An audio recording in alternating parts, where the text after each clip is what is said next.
Eles não eram apenas índios, eram o último povo livre do sul do Brasil, e nós os exterminamos. Esta frase, sussurrada décadas depois por um dos próprios perpetradores em seu leito de morte, resume uma das páginas mais sombrias e silenciadas da história brasileira. Uma tragédia que aconteceu bem diante dos nossos olhos, nas décadas de 1950 e 1960, no coração verde do Paraná, e que quase conseguiu apagar completamente da face da terra um povo inteiro. Imagine por um momento, você está caminhando pelas matas densas do noroeste paranaense. O ano é 1955. O Brasil vive o otimismo desenvolvimentista de Juscelino Kubitschek, sonhando com carros, estradas e progresso. Mas ali, naquelas florestas aparentemente intocadas, uma guerra silenciosa estava sendo travada. Uma guerra onde não havia exércitos uniformizados, não havia declarações oficiais, não havia cobertura da imprensa. Apenas homens armados perseguindo famílias inteiras através da mata fechada. Os Chetá, pronuncia-se Chetá, eram o último grupo indígena nômade do sul do Brasil. Por séculos, eles haviam vivido em perfeita harmonia com a floresta atlântica paranaense, movendo-se sazonalmente através de territórios que conheciam como a palma de suas mãos. Eram caçadores-coletores excepcionais, mestres na arte de sobreviver sem deixar rastros, fantasmas da mata que apareciam e desapareciam como névoa matinal. Mas em meados dos anos 1950, a marcha para o oeste chegou até eles. Companhias colonizadoras, grileiros, fazendeiros e madeireiros invadiram suas terras ancestrais com uma sede insaciável por lucro. E os Chetá, que nunca haviam conhecido a maldade humana em sua forma mais brutal, tornaram-se obstáculos a serem removidos. O que aconteceu a seguir não foi um conflito, foi um massacre sistemático, foi genocídio na sua forma mais crua e covarde. Homens armados com espingardas perseguiam famílias Chetá como se fossem animais selvagens. Mulheres foram estupradas diante dos filhos. Crianças foram sequestradas e vendidas como animais de estimação ou escravas domésticas para famílias da região. Homens foram mortos a tiros enquanto tentavam proteger suas famílias. Aldeias inteiras foram queimadas, apagando em minutos séculos de cultura e tradição. Se você está assistindo este vídeo, curta agora e se inscreva no canal, porque esta história precisa ser contada. Precisa ser lembrada e precisa servir de alerta para que jamais se repita. A brutalidade era tamanha que até mesmo alguns dos próprios colonos ficaram horrorizados. Relatórios secretos da época, descobertos décadas depois em arquivos empoeirados, falam de caçadas humanas, organizadas nos fins de semana, onde fazendeiros se divertiam perseguindo indígenas através da mata. Falam de mulheres Chetá mantidas em cativeiro como escravas sexuais. Falam de crianças sendo vendidas em mercados clandestinos por valores que não passavam do preço de um porco. E o mais chocante de tudo, isso aconteceu no Brasil dos anos 1950 e 1960, não na Idade Média. Aconteceu enquanto o país construía Brasília e sonhava em ser moderno. Aconteceu enquanto nossa Constituição já garantia direitos aos povos indígenas. Aconteceu sob o olhar complacente, ou pior, cúmplice, de autoridades locais que tinham o dever de proteger os mais vulneráveis. Os Chetá eram aproximadamente 200 pessoas quando o massacre começou. Famílias que viviam em pequenos grupos espalhados pela floresta, caçando, pescando, coletando frutos e mel silvestre. Crianças que aprendiam a ler os segredos da mata antes mesmo de falar. Anciãos que guardavam na memória milênios de sabedoria sobre plantas medicinais, ciclos naturais e histórias sagradas. Em menos de uma década, restaram menos de 10 sobreviventes. 10 pessoas de um povo inteiro. 10 fragmentos de uma cultura milenar destroçada pela ganância e pelo ódio. 10 testemunhas de um holocausto que o Brasil preferiria esquecer. mas eles sobreviveram. E suas vozes, mesmo décadas depois, ainda ecoam através do tempo, exigindo justiça, exigindo memória, exigindo que a verdade seja contada. Esta é a história do massacre do Chetá. Uma história de horror, mas também de resistência. Uma história que nos força a olhar no espelho e perguntar: que país somos nós, realmente? Você tem coragem de seguir comigo nesta jornada pela verdade? Então comente aqui embaixo. Qual sua opinião sobre genocídios que aconteceram no Brasil? E não esqueça de ativar o sininho das notificações, porque essa história está apenas começando. Era uma manhã como qualquer outra no coração da Mata Atlântica Paranaense. O ano era 1955 e a neblina ainda dançava entre as copas das araucárias centenárias quando Tiquém, uma mulher Chetá de aproximadamente 25 anos, se levantou de sua esteira de palha para mais um dia de coleta. O acampamento estava tranquilo. As fogueiras da noite anterior ainda fumegavam baixinho, exalando o aroma doce da madeira de cedro queimada. Tiquém não sabia, mas seria a última manhã normal de sua vida. Não muito longe dali, talvez a 1 hora de caminhada através da floresta densa, homens armados já estavam se posicionando. Não eram caçadores em busca de animais selvagens. Não eram exploradores perdidos. Eram funcionários da Companhia de Terras Norte do Paraná, acompanhados de jagunços contratados e alguns colonos da região. Suas ordens eram simples e brutais: limpar aquela área de qualquer presença indígena. O silêncio matinal foi quebrado pelo som que os Chetá jamais haviam escutado antes. O estampido seco e mortal de espingardas modernas ecoando através da mata. Era um som que não pertencia àquele mundo de cantos de pássaros, sussurro de folhas e murmúrio de riachos. Era o som da civilização chegando com toda a sua violência.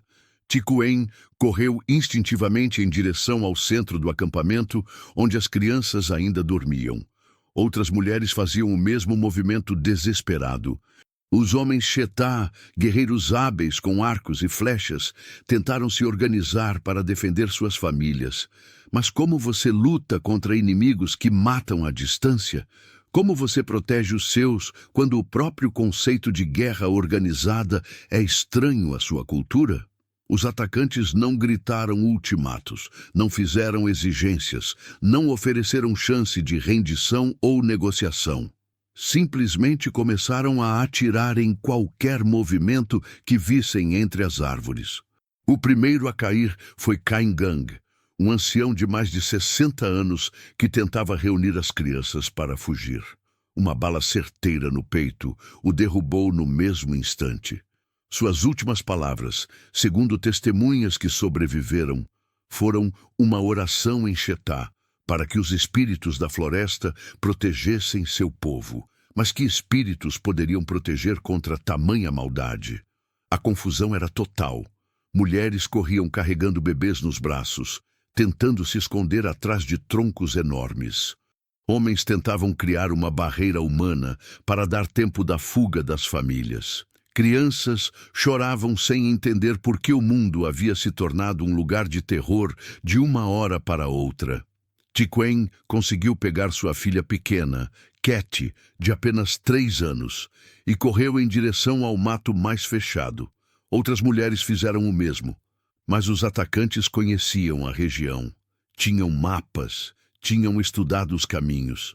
Haviam se preparado para aquela caçada humana com a mesma meticulosidade que se prepara uma expedição de caça a animais selvagens.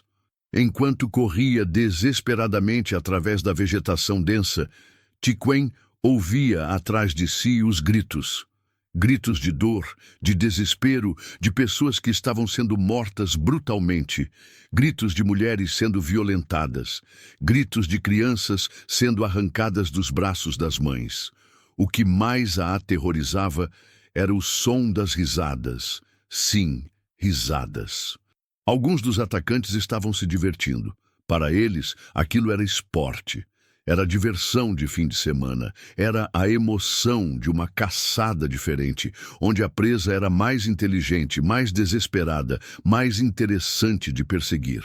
Tiquen correu por horas através da mata, parando apenas quando Cat desmaiou de exaustão e terror nos seus braços. Ela se escondeu no oco de uma árvore gigantesca, cobrindo a boca da filha para abafar qualquer som, e esperou. Esperou enquanto ouvia ao longe o som de tiros esporádicos.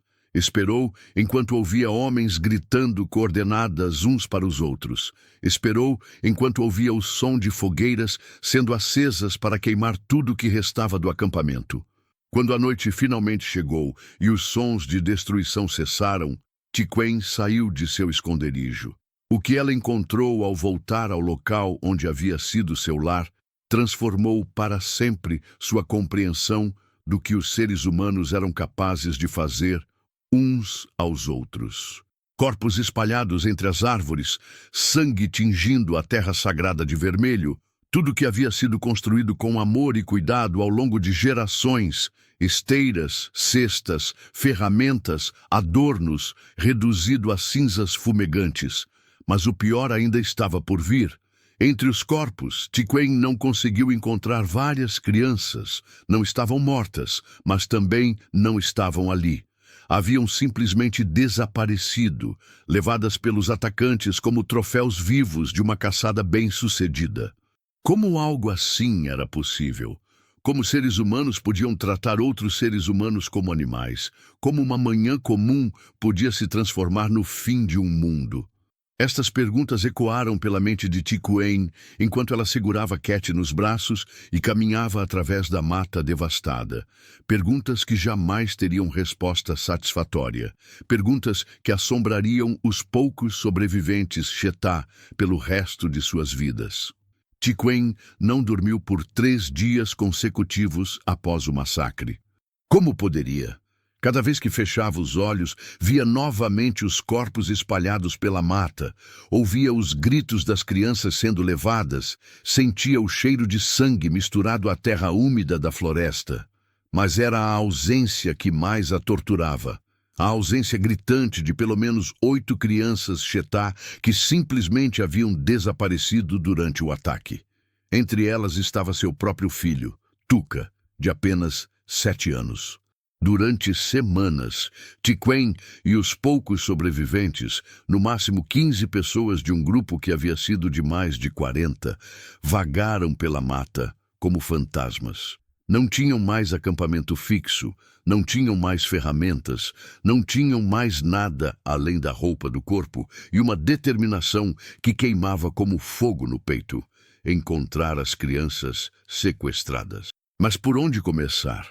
Os atacantes haviam desaparecido tão rapidamente quanto chegaram, levando consigo os pequenos como se fossem apenas mais um tipo de saque de guerra.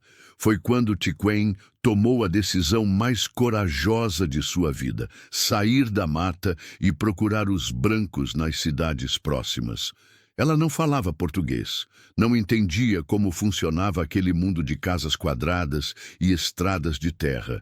Não sabia que leis ou costumes governavam aquela sociedade, mas sabia que sua única chance de encontrar Tuca estava entre os próprios responsáveis pelo massacre.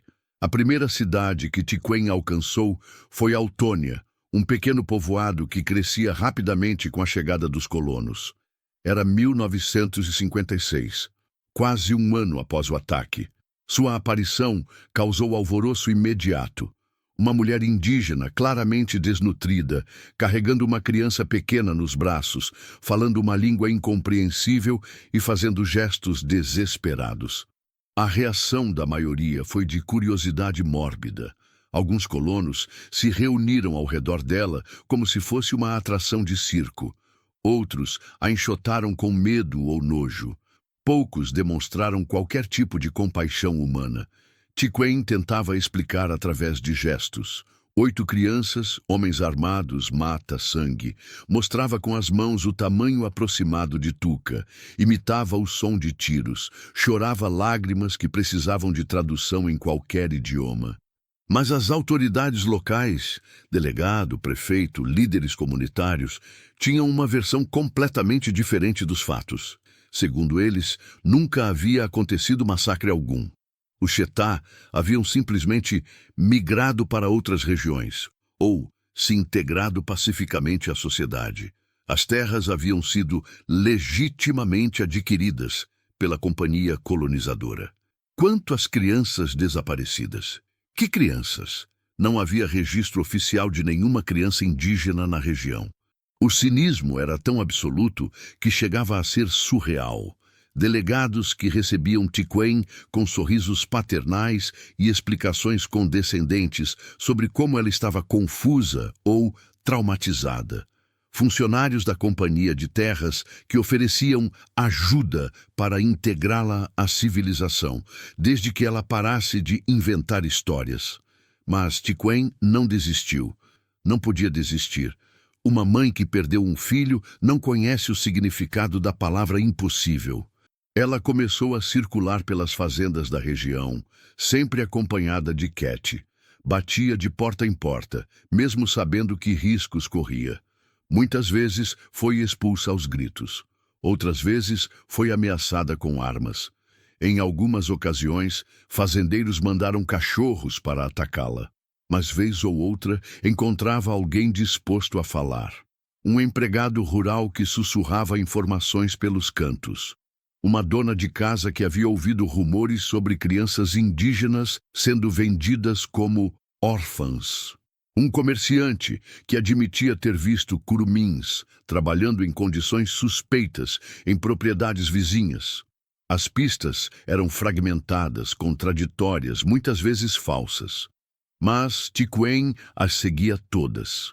Caminhava quilômetros através de estradas de terra batida, sempre com Cat nos braços, sempre com a esperança ardendo no peito. Até que um dia, quase 2 anos após o massacre, ela finalmente obteve uma informação concreta. Um padre da região, Padre Antônio, havia ouvido confessar um fazendeiro moribundo que admitia ter comprado uma criança indígena durante os expurgos de 1955. A criança estaria trabalhando como empregado doméstico na casa de uma família influente de Cianorte. Tiquém não hesitou. Mesmo sabendo dos riscos, mesmo sabendo que poderia estar caminhando para uma armadilha, ela partiu imediatamente para Cianorte.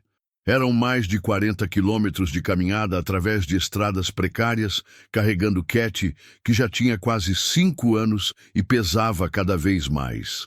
Mas quando chegou à casa indicada pelo padre, encontrou algo que a devastou ainda mais do que o próprio massacre. Encontrou Tuca. Seu filho estava vivo, mas não era mais seu filho. Havia sido rebatizado com nome cristão, falava apenas português, vestia roupas de empregado doméstico, trabalhava desde o amanhecer até o anoitecer, servindo uma família que o tratava como propriedade. E quando Tiquém tentou abraçá-lo, chamando-o pelo nome verdadeiro, Tuca a olhou com os olhos vazios de quem não reconhece e não quer reconhecer. Até onde você iria para salvar seu próprio filho? Comente aqui embaixo sua opinião sobre essa história e vamos continuar descobrindo juntos o que aconteceu com as outras crianças Chetá. O pior ainda estava por vir. Porque salvar Tuca seria apenas o primeiro de muitos obstáculos que Tiquém teria que enfrentar. E porque havia outras mães Chetá também procurando seus filhos. Outras famílias destroçadas exigindo justiça em um sistema que se recusava sequer a admitir que crimes haviam sido cometidos. Autônia, Cianorte, Nova Esperança, Umuarama. Pequenas cidades que cresciam como cogumelos depois da chuva no noroeste paranaense dos anos 1950. Povoados recém-nascidos, cheios de sonhos de prosperidade e progresso, mas que escondiam em seus bares, suas igrejas, seus armazéns de secos e molhados, o segredo mais sombrio que uma comunidade pode guardar, o conhecimento coletivo de um genocídio, porque toda a região sabia, todo mundo sabia.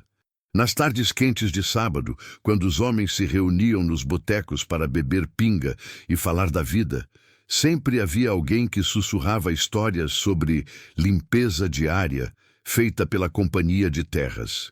Histórias contadas pela metade, com risos nervosos, olhares para os lados, vozes que baixavam de tom quando alguém estranho se aproximava. Você viu aqueles curumins que o Antônio levou para a casa dele? Ouvi dizer que o pessoal da companhia fez um trabalho danado lá na mata. Tem cada história que é melhor não comentar, né? A comunidade havia se dividido em 3 grupos distintos. Havia os cúmplices diretos, aqueles que participaram ativamente do massacre ou que compraram crianças Chetá como escravas domésticas. Havia os coniventes silenciosos, pessoas que sabiam o que aconteceu, mas escolheram fechar os olhos em nome do progresso e da civilização. E havia uma minoria perturbada, pessoas que ficaram genuinamente horrorizadas com a brutalidade, mas que tinham medo demais para falar abertamente. O padre Antônio pertencia a este último grupo. Em suas cartas pessoais, descobertas décadas depois, ele descrevia a agonia moral de saber sobre os crimes, mas ser impotente para detê-los. Como posso pregar o amor cristão, escrevia ele, quando meus próprios paroquianos são capazes de tamanha maldade? Mas o silêncio era uma força mais poderosa que a consciência. Famílias inteiras haviam construído sua prosperidade sobre terras manchadas de sangue Chetá. A Companhia de Terras Norte do Paraná era a maior empregadora da região. Questionar os métodos da empresa significava questionar a própria base econômica de toda a comunidade. E assim, estabeleceu-se uma omertá perfeita.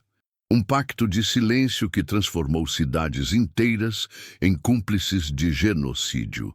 Enquanto isso, na mata onde havia acontecido o massacre principal, uma investigação muito diferente estava sendo conduzida. Não pela polícia oficial, que se recusava sequer a admitir que crimes haviam ocorrido, mas por um jovem antropólogo da Universidade de São Paulo chamado Dr. José Loureiro Fernandes. Loureiro havia chegado à região em 1956, quase um ano após os primeiros ataques, seguindo relatórios vagos sobre contato com indígenas isolados. O que ele encontrou na mata o deixou traumatizado pelo resto da vida. O local do massacre principal parecia uma cena de guerra. Árvores marcadas por balas, solo revolvido onde corpos haviam sido enterrados às pressas, objetos pessoais, Chetá, espalhados e queimados, fragmentos de cestas, pontas de flecha quebradas, pedaços de colares cerimoniais. Mas eram os detalhes menores que contavam a história mais horrorosa. Loureiro encontrou pegadas pequenas de crianças que corriam em direções aleatórias e depois simplesmente paravam, como se as crianças tivessem sido apanhadas em plena fuga. Encontrou marcas de luta no solo, arranhões em árvores onde pessoas haviam tentado se esconder. Encontrou até mesmo cabelos humanos presos em galhos baixos, evidência de uma perseguição desesperada através da vegetação densa. Mais perturbador ainda, encontrou evidências de que o massacre não havia sido um evento único e caótico, mas sim uma operação planejada e sistemática. Cartuchos de munição do mesmo calibre, espalhados em posições estratégicas, sugeriam que os atacantes haviam se posicionado em pontos específicos para maximizar o dano. Restos de fogueiras em locais elevados indicavam que eles haviam acampado na região antes do ataque, estudando os movimentos do Chetá.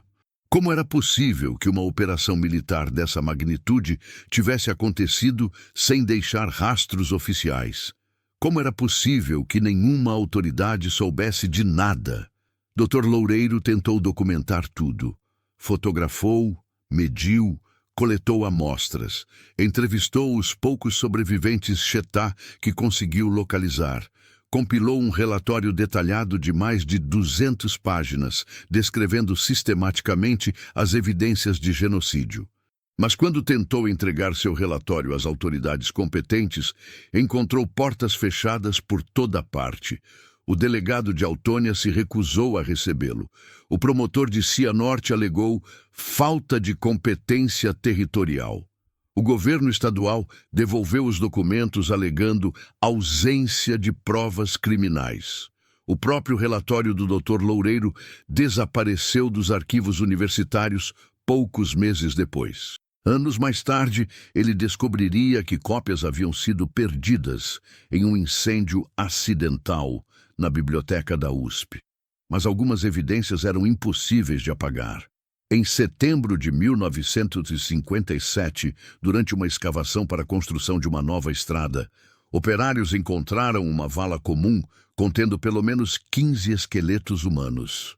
Esqueletos com marcas de violência óbvia, crânios perfurados por balas, costelas quebradas, ossos de braços fraturados em posições que sugeriam tentativas desesperadas de autodefesa. A descoberta deveria ter desencadeado uma investigação criminal imediata. Deveria ter mobilizado a imprensa nacional. Deveria ter forçado as autoridades a admitir que crimes haviam sido cometidos. Em vez disso, a vala foi rapidamente coberta novamente. Os operários foram transferidos para outras obras.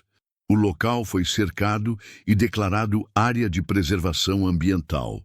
Uma preservação muito conveniente que impedia qualquer investigação futura.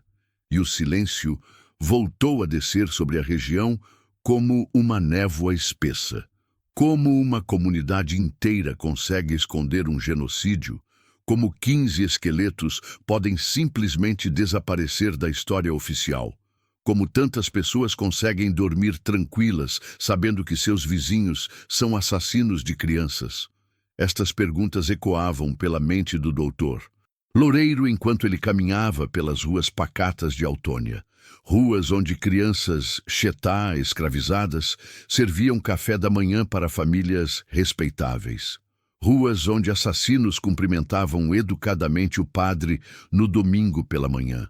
Ruas construídas literalmente sobre túmulos não marcados.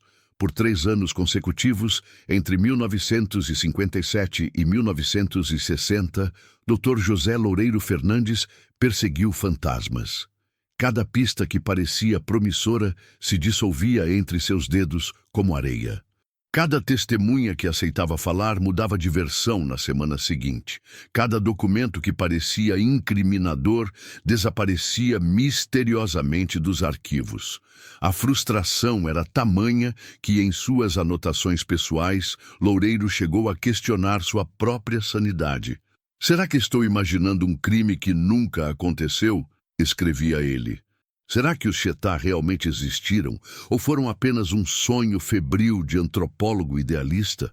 Mas então, ele olhava para Tiquém e os outros sobreviventes, via as cicatrizes em seus corpos, ouvia seus relatos sussurrados na língua nativa e sabia que sua luta pela verdade precisava continuar. A primeira grande decepção veio através de Joaquim Rodrigues, um ex-funcionário da Companhia de Terras, que se apresentou espontaneamente ao doutor Loureiro alegando ter informações explosivas sobre o massacre. Joaquim afirmava ter documentos internos da empresa provando que os assassinatos haviam sido oficialmente ordenados pela diretoria em São Paulo. Durante semanas, Loureiro perseguiu essa pista com esperança renovada. Joaquim marcava encontros, prometia entregar os documentos, falava sobre lista de nomes dos executores e ordens escritas. Sempre dizia que precisava de mais alguns dias para organizar tudo com segurança. Quando finalmente marcaram um encontro definitivo, Joaquim simplesmente não apareceu. Loureiro descobriu depois que o homem havia deixado a cidade na noite anterior, levando consigo uma quantia substancial de dinheiro. Pagamento, segundo rumores, de pessoas interessadas em manter certas verdades enterradas. Joaquim nunca mais foi visto na região. Os documentos que prometera entregar jamais existiram. Outra pista falsa veio através da igreja local. Padre Antônio havia mencionado a existência de registros de batismo de crianças Chetá, que teriam sido adotadas por famílias colonas após o massacre. Se esses registros existissem, seriam prova incontestável de que crianças indígenas haviam sido sequestradas e distribuídas pela comunidade. Loureiro passou meses examinando livros de registro paroquiais. Encontrou batismos suspeitos, crianças de origem desconhecida, batizadas em massa durante 1955 e 1956. Nomes obviamente inventados. Pais adotivos, que não conseguiam explicar como haviam encontrado as crianças. Mas quando tentou usar esses registros como evidência, descobriu que todos tinham sido adulterados. Páginas haviam sido arrancadas. Tinta havia sido raspada e sobrescrita. Algumas entradas haviam sido completamente apagadas com produtos químicos. O próprio Padre Antônio, quando confrontado, alegou não se lembrar de nada. Tantos batismos acontecem, dizia ele com um sorriso forçado. Como posso me lembrar de casos específicos de tantos anos atrás? Loureiro sabia que o padre estava mentindo. Havia visto o homem chorar quando falava sobre as crianças Chetá, mas pressões de superiores hierárquicos da igreja haviam claramente silenciado qualquer velha de consciência que Padre Antônio pudesse ter. A terceira grande frustração veio através da própria vala comum descoberta pelos operários em 1957. Loureiro havia conseguido fotografar discretamente alguns dos esqueletos antes que fossem novamente enterrados. As fotos mostravam claramente marcas de violência, perfurações que só podiam ter sido causadas por balas, fraturas consistentes com espancamentos brutais. Mas quando tentou usar essas fotografias como evidência, descobriu que peritos oficiais haviam produzido um laudo completamente diferente. Segundo a versão oficial, os esqueletos eram de colonos mortos durante conflitos com animais selvagens ou vítimas de acidentes durante a derrubada da mata. As próprias fotografias de Loureiro foram questionadas.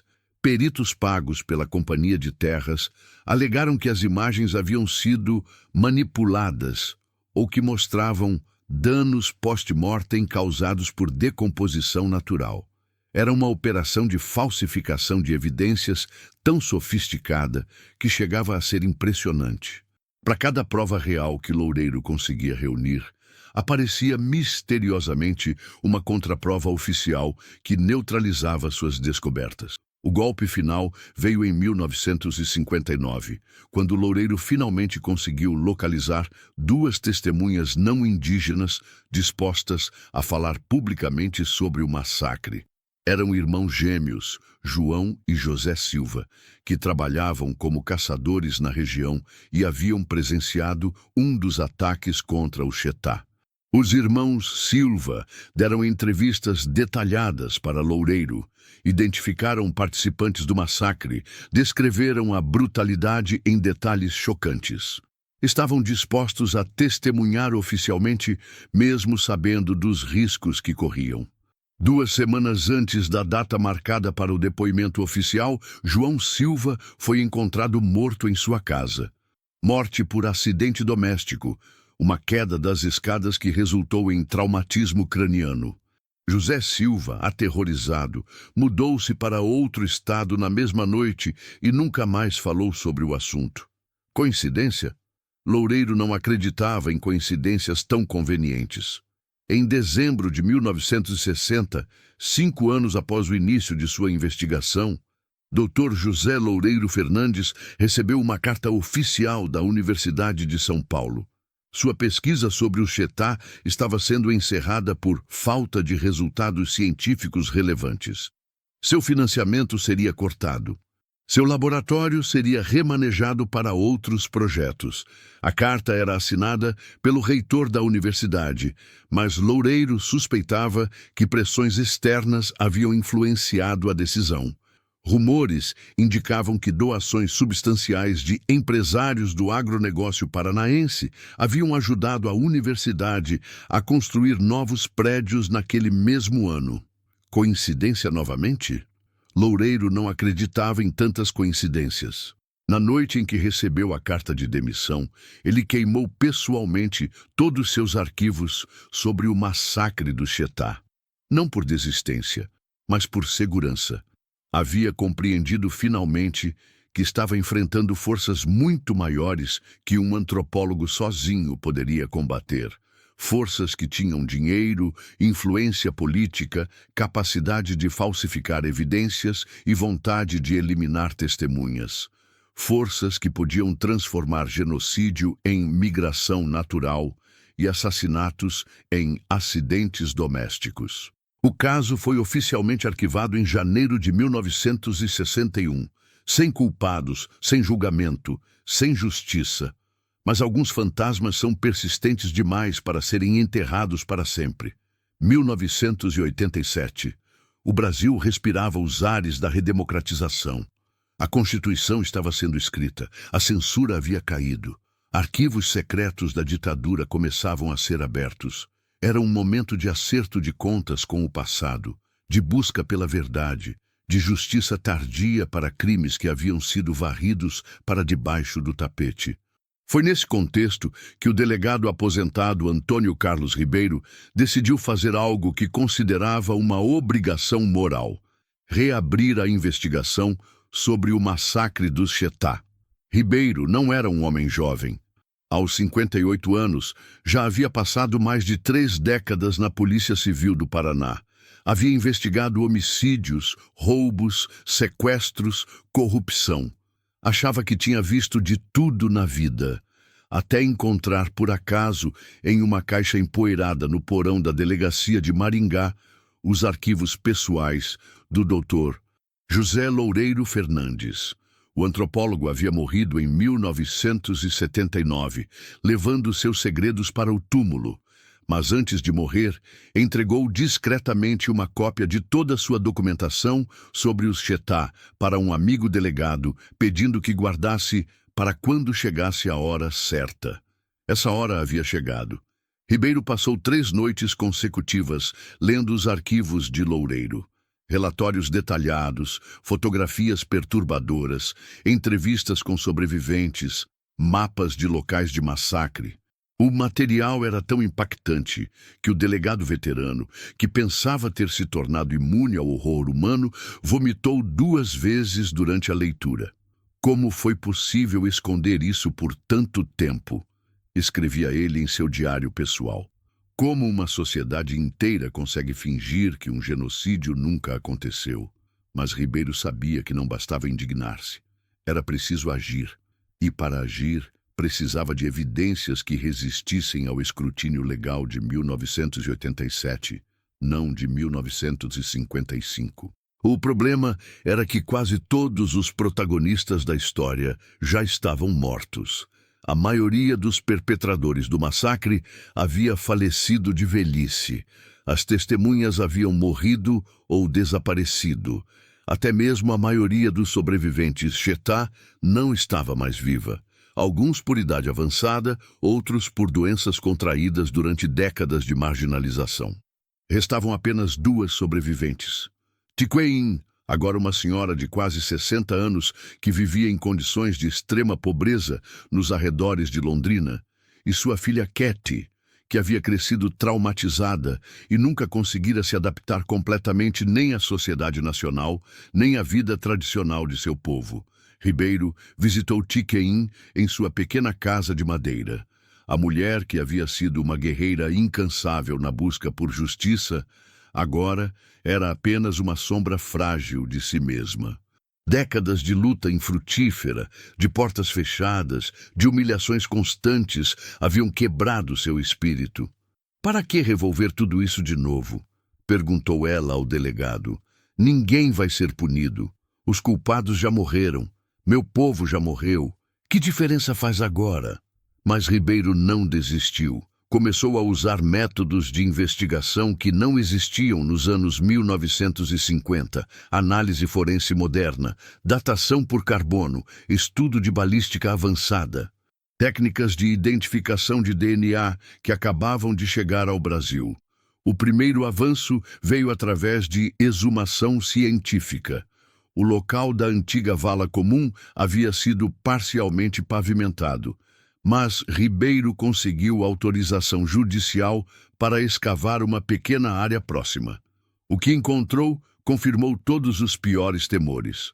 Fragmentos ósseos com marcas inequívocas de traumatismo por arma de fogo. Mais importante, conseguiu extrair material genético suficiente para análise. Era uma tecnologia experimental no Brasil de 1987. Mas Ribeiro havia feito contatos com laboratórios na Europa e nos Estados Unidos dispostos a colaborar gratuitamente com investigações de direitos humanos. Os resultados foram devastadores. O DNA confirmou que os restos mortais pertenciam a pelo menos 12 indivíduos de origem ameríndia, incluindo crianças de idades entre 3 e 10 anos.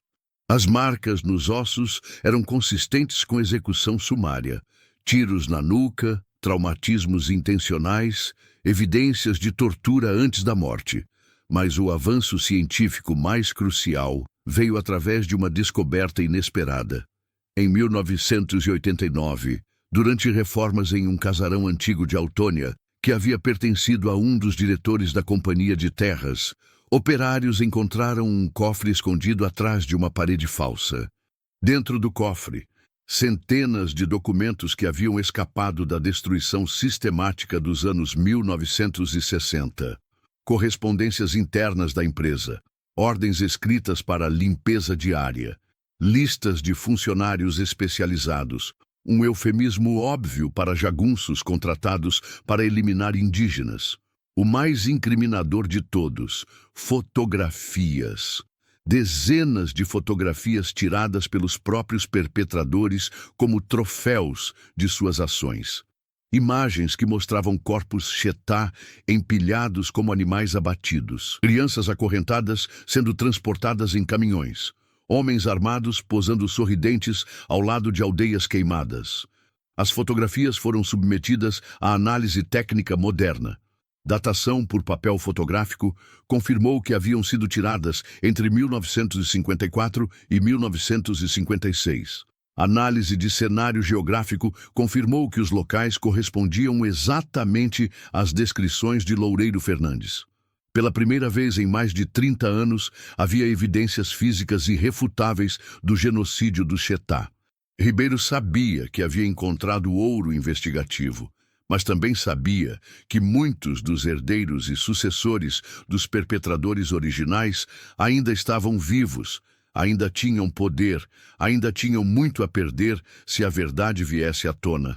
A pressão sobre ele começou imediatamente. Telefonemas anônimos em casa, carros estranhos estacionados em frente à sua residência, ofertas generosas de aposentadoria antecipada, ameaças veladas sobre acidentes que poderiam acontecer com investigadores excessivamente curiosos. Ribeiro havia dedicado sua vida inteira à aplicação da lei. Não ia parar agora. Justamente quando finalmente tinha os meios técnicos para provar o que Dr. Loureiro Fernandes só havia conseguido documentar através de testemunhos. Mas ele também sabia que precisava agir rápido. Os mesmos poderes que haviam conseguido encobrir o massacre por 3 décadas ainda existiam, apenas com roupagens mais modernas. A corrida contra o tempo havia começado. De um lado, a ciência forense moderna e a determinação de um investigador obcecado com a justiça. Do outro, décadas de encobrimento, corrupção sistêmica e a capacidade infinita do poder econômico de reescrever a história. Quem venceria essa batalha final pela verdade sobre o massacre dos Chetá? A verdade chegou através de uma confissão de morte. Em março de 1991, Ribeiro recebeu um telefonema que mudaria tudo. Do outro lado da linha, uma voz feminina trêmula pedia para encontrá-lo urgentemente. era Dona Maria Santos, uma senhora de 78 anos, viúva de um dos antigos funcionários da Companhia de Terras Norte do Paraná. Meu marido morreu há 2 anos, disse ela, quando se encontraram na casa simples, nos arredores de Maringá. Mas antes de morrer, ele me contou coisas que não me deixam dormir desde então.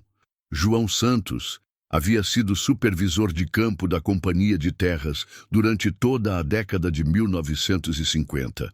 Um homem respeitado na comunidade, pai de família exemplar, frequentador assíduo da igreja local. Mas nos últimos meses de vida, consumido por um câncer terminal, ele havia quebrado um silêncio de 4 décadas. Ele me disse que participou dos massacres, sussurrou Dona Maria, as lágrimas correndo pelo rosto enrugado. Disse que matou crianças com as próprias mãos. Disse que estuprou mulheres indígenas. Disse que queimou aldeias inteiras. Mas a confissão mais chocante ainda estava por vir. Ele me disse que não foram apenas alguns jagunços contratados, continuou a viúva. Foi toda a comunidade. Fazendeiros, comerciantes, políticos, até mesmo o prefeito e o delegado da época. Todos sabiam, todos participaram, todos se beneficiaram. João Santos havia guardado, durante todos esses anos, uma espécie de seguro de vida. Documentos que comprovavam o envolvimento de dezenas de pessoas respeitáveis nos massacres. Nomes, datas, fotografias, recibos de pagamento para jagunços, ordens escritas de eliminação de indígenas. E agora, movida pela culpa e pelo medo de levar os segredos do marido para o túmulo, Dona Maria estava entregando tudo para Ribeiro. Os documentos eram devastadores. Mostravam que o massacre dos Chetá não havia sido uma operação isolada, conduzida por alguns criminosos, mas sim um projeto sistemático e coordenado de genocídio. Projeto que contava com financiamento empresarial, apoio político oficial e participação ativa de toda a elite local. Entre os nomes documentados estavam pessoas que ainda estavam vivas em 1991. Empresários influentes, políticos estabelecidos, famílias tradicionais que haviam construído impérios econômicos sobre terras banhadas de sangue Chetá. O prefeito de Autônia, entre 1954 e 1958, Coronel Augusto Ferreira, havia coordenado pessoalmente várias operações de limpeza. O delegado da época, Capitão Antônio Moreira, havia fornecido armas e munição. O juiz local, Dr. Roberto Silva, havia legitimado legalmente o roubo das terras através de títulos fraudulentos. Todos eles haviam morrido como heróis locais, com ruas e praças levando seus nomes. Todos eles haviam sido homenageados pela comunidade como pioneiros do progresso paranaense. Mas havia uma revelação ainda mais perturbadora nos documentos de João Santos. O massacre dos Chetá havia sido apenas o primeiro de uma série. Outros grupos indígenas menores haviam sido exterminados usando os mesmos métodos. Os Chetá haviam sido, literalmente, um teste para aperfeiçoar técnicas de genocídio que depois foram aplicadas em escala maior. Ribeiro tinha finalmente todas as evidências necessárias para processar os culpados ainda vivos. Tinha nomes, provas documentais, testemunhas. Tinha um caso sólido que resistiria a qualquer tentativa de encobrimento. Mas quando apresentou o caso ao Ministério Público em 1992, descobriu que o jogo ainda não havia terminado. Os herdeiros e sucessores dos perpetradores originais haviam se antecipado, utilizando os mesmos métodos de sempre, só que agora com recursos muito maiores, conseguiram que o caso fosse transferido de comarca em comarca até chegar às mãos de um juiz compreensivo. As evidências foram questionadas por peritos independentes. As testemunhas foram intimidadas ou compradas. Dona Maria Santos, a viúva corajosa que havia entregue os documentos, foi encontrada morta em sua casa 3 semanas após o primeiro depoimento oficial. Morte por ataque cardíaco natural, segundo o laudo médico. Os documentos que ela havia entregue a Ribeiro desapareceram misteriosamente do cofre da delegacia durante um arrombamento onde nada mais foi roubado. Se você chegou até aqui, deixe um comentário dizendo: nunca esquecer, porque essa é nossa única arma contra o esquecimento. Compartilhe este vídeo, porque a história do Chetá precisa ser contada. Em 1995, o caso foi definitivamente arquivado. Mais uma vez, Ribeiro aposentou-se no ano seguinte, frustrado, mas não derrotado. Passou os últimos anos de sua vida escrevendo um livro sobre sua investigação. Livro que foi publicado postumamente em 2003 por uma pequena editora universitária e vendeu apenas algumas centenas de exemplares. Ticuén, a última sobrevivente do massacre, morreu em 1998, aos 70 anos. Até o fim, ela continuou procurando vestígios de seu filho Tuca, que nunca conseguiu recuperar completamente da escravidão forçada. Hoje, em 2025, 70 anos após o massacre, apenas 3 pessoas de origem Chetá ainda estão vivas no Brasil. 3 fragmentos humanos de um povo que um dia somou centenas de indivíduos. As terras onde os Chetá viveram por milênios são agora campos de soja e pastagens de gado. As cidades construídas sobre seus túmulos prosperam. Os descendentes dos assassinos ocupam cargos públicos, presidem empresas, são respeitados na sociedade. E o silêncio continua. Mas algumas verdades são persistentes demais para serem enterradas para sempre. Algumas vozes ecoam através das décadas, exigindo que a história seja contada, que a memória seja preservada, que a justiça, mesmo tardia, seja feita. A pergunta que fica é: quantos outros massacres como o dos Chetá aconteceram no Brasil e permanecem escondidos? Quantos outros povos foram apagados da história sem deixar rastros? Quantos crimes contra a humanidade ainda dormem em arquivos secretos, protegidos pelo poder e pelo dinheiro? E mais importante, estamos dispostos a enfrentar essas verdades ou preferimos continuar fingindo que nunca aconteceram? Comente aqui embaixo qual sua reflexão sobre esta história. E se você acha que todos nós temos a responsabilidade de manter viva a memória de povos como os Chetá. A luta pela verdade nunca termina. Ela apenas muda de geração.